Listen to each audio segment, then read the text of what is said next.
Hello guys. तो आज हम स्टार्ट करने वाले हैं मॉडर्न इंडियन हिस्ट्री, जिसका हम एक मैराथन सेशन लेंगे जिसमें हम पूरी modern Indian history means Indian national movement ख़त्म करेंगे। तो हम स्टार्ट करते हैं आईएनसी से, मींस इंडियन नेशनल कांग्रेस से। तो Indian National Congress which was formed in 1885। Indian National Congress was formed in 1885, ये हमने लिखा है नीचे। सबसे पहले इंडियन नेशनल कांग्रेस जब बनी तब जो वाइस राय था इंडिया का, वो कौन था? Lord Dufferin. लॉर्ड डफरिन का टाइम पीरियड मैंने ब्रैकेट में लिखा है 1884 से 1888 तक, मीन्स 4 साल ये वाइस राय रहा। और इसी के वाइस रॉयल्टी के दौरान आईएनसी की फॉर्मेशन हुई इन 1885। INC means Indian National Congress. तो अब देखते हैं हम थोड़े से इसके session, first session, second session, third session, ये सब सेशन जो इम्पोर्टेंट हैं वो हम आपको बताएंगे। सबसे पहले इसकी फॉर्मेशन एंड फाउंडेशन देखते हैं हम, किसने की थी। फाउंडेशन इसकी की थी किसने? ए.ओ. ह्यूम, याद रखना है, लेड बाय ए.ओ. ह्यूम इन 1885। और जब ये बनी, आईएनसी जब बनी, तब इसका प्रेसिडेंट कौन था? मीन्स 1885 में आईएनसी का सेशन भी होता है और तब आईएनसी का प्रेसिडेंट था डब्ल्यू.सी. बनर्जी। और जो इसका फर्स्ट सेशन होता है, मीन्स फर्स्ट मीटिंग जो होती है आईएनसी की, वो हुई थी बम्बई में। उस टाइम बम्बे, आज की मुंबई में। और अगर देखा जाए तो जो एक्चुअल वेन्यू था, एक्चुअल जो जगह इसके लिए रखी गई थी सेशन के लिए, वो थी पुणे। बट कॉलरा आउटब्रेक हो गया था, एक बीमारी फैल गई थी पुणे के अंदर, जिसकी वजह से ये सेशन को शिफ्ट किया इन्होंने मुंबई में। तो फर्स्ट सेशन कहाँ हुआ? मुंबई में। और एक्चुअल अगर लोकेशन आपको पूछते हैं मुंबई में कौन सी जगह हुआ, तो वो कॉलेज में हुआ था एक, जिसका नाम था गोकुल दास तेजपाल संस्कृत कॉलेज। और इस फर्स्ट सेशन में जिन मेंबर्स ने अटेंड किया था, उनकी नंबर उनका कितना था? 72 मेंबर्स ने इस सेशन को अटेंड किया था। मींस फर्स्ट सेशन को 72 मेंबर्स ने अटेंड किया था। तो आईएनसी का फर्स्ट सेशन यही है 1885 में। कहाँ हुआ? मुंबई में, गोकुल दास तेजपाल संस्कृत कॉलेज में। 72 मेंबर्स ने अटेंड किया और 9 रेजोल्यूशन पास्ड हुए इस सेशन में। ये जब सेशन हुआ तब वाइसराय कौन था? Lord Dufferin. प्रेसिडेंट इस सेशन का कौन सा? डब्ल्यू.सी. बनर्जी। ये सब चीज़ें आपको बड़े अच्छे से याद रखनी है। अब ये हो गया इसका फर्स्ट सेशन। तो अब हम देखेंगे phases of Indian national movement. Means Indian national movement के 3 इम्पॉर्टेंट फेजेस थे, जिनमें से फर्स्ट फेज़ था मॉडरेट फेज़। इसका टाइम पीरियड था 1885 से 1905 तक। सेकंड फेज़ जो था उसको बोलते हैं एक्सट्रीमिस्ट फेज़। इसका टाइम पीरियड था 1905 से लेकर 1919 तक। और थर्ड फेज़ गांधीयन फेज़, जिसका टाइम पीरियड था 1919 से 1947 तक। अब सबसे पहले हम मॉडरेट फेज़ को डिस्कस करेंगे।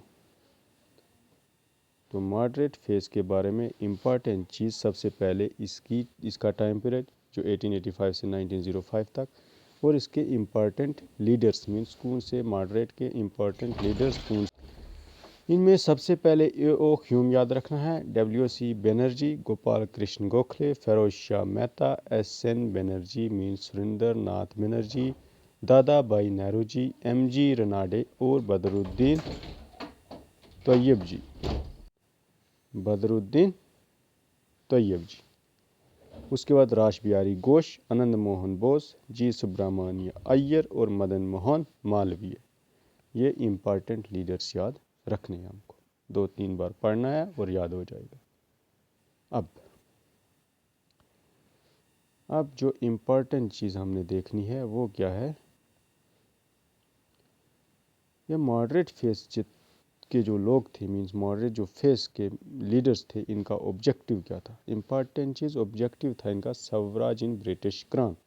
मतलब जो ब्रिटिश क्राउन है, ब्रिटिश का जो रूल है, उसमें हमें स्वराज चाहिए, मीन्स इंडिपेंडेंस चाहिए, हमें आज़ादी चाहिए, हमारे मेंबर्स को ऐड करें, एक्स्ट्रा एक्स्ट्रा। और अब इनके मेथड्स क्या क्या थे? इनके मेथड्स थे कॉन्स्टिट्यूशनल एजिटेशन थ्रू पीपीपी। इनका पीपीपी मॉडल था एक, means prayer, petitions and protests. अपनी जो भी मांगे थे ये इन 3 मेथड से पूरी करवाते थे। प्रेयर्स करते थे, पिटिशंस करते थे और प्रोटेस्ट्स करते थे, पीसफुल प्रोटेस्ट। तो ये इनका मेथड्स थे। अब इनके बारे में हम इनकी डिमांड्स क्या थी? डिमांड्स थी इनके स्वराज इन ब्रिटिश क्राउन, हमें ब्रिटिश क्राउन में चाहिए आज़ादी, हमारे मेंबर्स को ऐड करो, ये वो वगैरह। इंडियन सिंध काउंसिल, और तीसरी चीज़ स्टॉप इकोनॉमिक ड्रेन, मीन्स जो हमारा इंडिया से इकोनॉमिक ड्रेन हो रहा है, दौलत हमारी ले जा रहे हो, हमें इंडिया को डिस्ट्रॉय कर रहे हो, उसको रोको। इसी के बेसिस पे जवाहरलाल दादा भाई नौरोजी ने एक थ्योरी दी थी, that is known as economic drain theory. और मॉडरेट्स की कुछ क्या थी? अचीवमेंट्स भी थी, मीन्स इनकी कुछ अचीवमेंट्स थी, कुछ पॉजिटिव अचीवमेंट्स थी, कुछ नेगेटिव भी थी। पॉजिटिव अचीवमेंट्स इनकी ये थी कि इन्होंने ब्रिटिश का जो एक्सप्लॉयटेटिव करेक्टर था उसको क्या किया? एक्सपोज किया। उसके बाद इन्होंने simultaneous ICS, Indian civil services in India and London, exams करवाए, इंडिया में भी और लंदन में भी। पहले एग्ज़ाम सिर्फ इंडियन सिविल सर्विसेज के लंदन में होते थे, और अब इन्होंने बोला कि इंडिया में भी होने चाहिए। उसके बाद इन्होंने ब्रिटिशर्स को फोर्स किया, और इनके फोर्स की वजह से उन्होंने एक कमीशन बनाया, that is known as Welby commission 1895 में। It was a group set up by British government to investigate wasteful spending in India. Means क्या क्या वो वेस्टफुल स्पेंडिंग कर रहे हैं उसका नोटिस करो, जजमेंट लो, कौन सी वेस्टफुल स्पेंडिंग हो रही है इंडिया में। उसके बाद इन्होंने एक और चीज़ जो इनकी पॉजिटिव अचीवमेंट थी कि अवेकनिंग इंडियन पीपल, लोगों को थोड़ा अवेयर किया कि इकोनॉमिक ड्रेन हो रहा है, ये वो वगैरह वगैरह। उसके बाद इन्होंने कॉन्सेप्ट बताया लोगों को डेमोक्रेसी का, कम्युनिज्म का और लाइबर्टी का, कि हमारे क्या हकूक़ हैं, क्या आज़ादी है। देन इनकी कुछ नेगेटिव अचीवमेंट्स थी, कुछ नेगेटिव करेक्टर्स भी थे इनके। मीन्स इन्होंने सबसे पहले तो did not give importance to masses, means masses जो लोगों का इकट्ठा करना ये वो, उसको इम्पोर्टेंस नहीं दिया इन्होंने। मीन्स इन्होंने टारगेट किया सिर्फ एजुकेटेड मासेस को फॉर पॉलिटिकल एक्टिविटीज़ को, मीन्स गरीब लोगों का ये ध्यान नहीं रखा, सिर्फ एजुकेटेड मासेस, पढ़े लिखे लोगों को लिया। उसके बाद did not notice actual character of British for some time, कुछ टाइम के लिए इन्होंने स्टार्टिंग में जो एक्चुअल करेक्टर था ब्रिटिशर्स का उसको नोटिस नहीं किया। मीन्स इकोनॉमिक ड्रेन कर रहे हैं, ये वो इंडिया को डिस्ट्रॉय कर रहे हैं, वो इन्होंने नोटिस नहीं किया स्टार्टिंग में। तो ये इनकी कुछ अचीवमेंट्स थी। ये है मॉडरेट फेस। अब हम पढ़ेंगे एक्सट्रीमिस्ट फेस। एक्सट्रीमिस्ट फेस का टाइम पीरियड था 1905 से लेकर 1919 तक। ये एक्सट्रीमिस्ट फेस आया क्यों? Cause of rise. So main काज था पार्टीशन ऑफ बंगाल, जो हम आगे डिस्कस करेंगे। पार्टीशन ऑफ बंगाल 1905 में हुआ, उसकी वजह से एक्सट्रीमिस्ट का मीन्स एक्सट्रीमिस्ट का उजागर हुआ, ये आए लीडर्स। इनमें से इम्पॉर्टेंट लीडर्स के नाम हमने याद रखने हैं। लाल, बाल एंड पाल, इन तीनों को हम ट्रायो भी कहते हैं। लाला लाजपत राय, बाल गंगाधर तिलक एंड विपिन चंद्र पाल। और एक और लीडर था अरबिंदो घोष। ये 4 इम्पॉर्टेंट लीडर थे, एक्सट्रीमिस्ट लीडर्स। अब इनका ऑब्जेक्टिव क्या था? ऑब्जेक्टिव या एम क्या था? Complete independence. मॉडरेट का था कि स्वराज इन ब्रिटिश क्राउन में हमें ऐड करो, थोड़ी आज़ादी दो। लेकिन इनका था कि हमें चाहिए कंप्लीट इंडिपेंडेंस, पूरे तरीके से हमें चाहिए आज़ादी। इन्होंने मेथड्स क्या जो अडॉप्ट किए वो कौन कौन से थे? स्वदेशी एंड बाइकाट मूवमेंट्स, मीन्स खुद का बनाओ और इनको ब्रिटिशर्स को बाइकाट करो। उसके बाद हम मेन इवेंट पढ़ते हैं, partition of Bengal. Partition of Bengal हुआ कब? 16 अक्टूबर 1905 को। मेन इंपॉर्टेंट क्वेश्चन जो यहाँ से आता है कि जब पार्टीशन ऑफ बंगाल हुआ तब जो हमारा वाइस राय था वो कौन था? Lord Curzon. डेट याद रखनी है कब हुआ? 16 अक्टूबर 1905 को। अब इसके मेन रीज़न क्या थे? ये क्यों हुआ? ब्रिटिशर्स ने क्यों किया? अब इसके 2 रीज़न हैं। एक जो ऑफिशियल रीज़न है वो है और एक जो एक्चुअल रीज़न है वो है। ऑफिशियल रीज़न जो था ब्रिटिश ने क्या दिया कि ब्रिटिश ये बंगाल है जो एक बड़ा प्रोविंस है और एडमिनिस्ट्रेशन चलाना यहाँ पर मुश्किल होती है, इसलिए हम इसको डिवाइड कर रहे हैं into east Bengal and west Bengal. But जो एक्चुअल रीज़न था वो था कि has Bengal was the nerve centre of Indian national movement, Indian national movement का ये नर्व सेंटर है, तो डिवाइड एंड रूल करो, डिवाइड और रूल पॉलिसी चलाई ब्रिटिशर्स ने।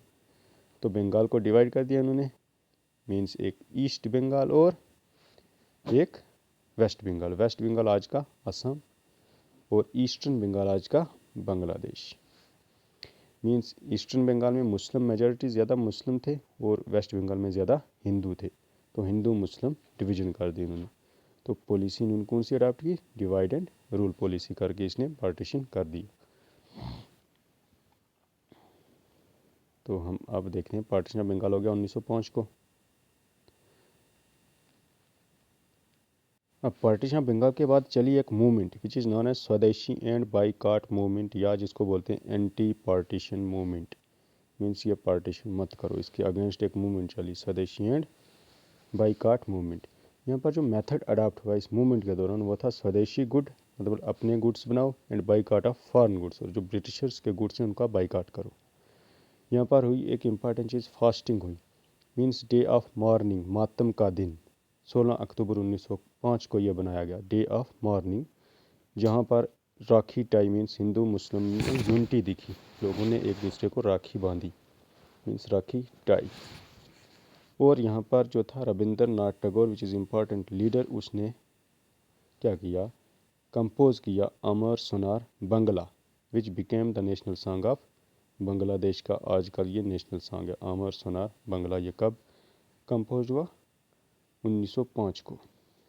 अब दो चार चीज़ें इंपॉर्टेंट हैं कि वंदे मातरम जो इंडिया का है, रिटन बाय किसने लिखा था, बंकिम चंद्र चटर्जी ने इन संस्कृत। यह कहाँ से लिया गया था, आनंद मठ नावल से। 1896 में एक सेशन हुआ था, वहाँ पर यह गाया गया था और became most important song during this movement. अब इस मूवमेंट के दौरान, स्वदेशी एंड बाईकाट मूवमेंट के दौरान ब्रिटिशर्स का क्या रोल था कि ब्रिटिशर्स ने इस मूवमेंट को सप्रेस किया थ्रू डिपोर्टेशन। डेपोटेशन का मतलब होता है कि expel the person from there native land, लोगों को भगाया। तो यह मूवमेंट को ख़त्म कर दिया किसने, ब्रिटिशर्स ने सप्रेस कर दिया। अब एक इम्पॉर्टेंट चीज़ है कि कमेंट्स ऑन मॉडरेट्स,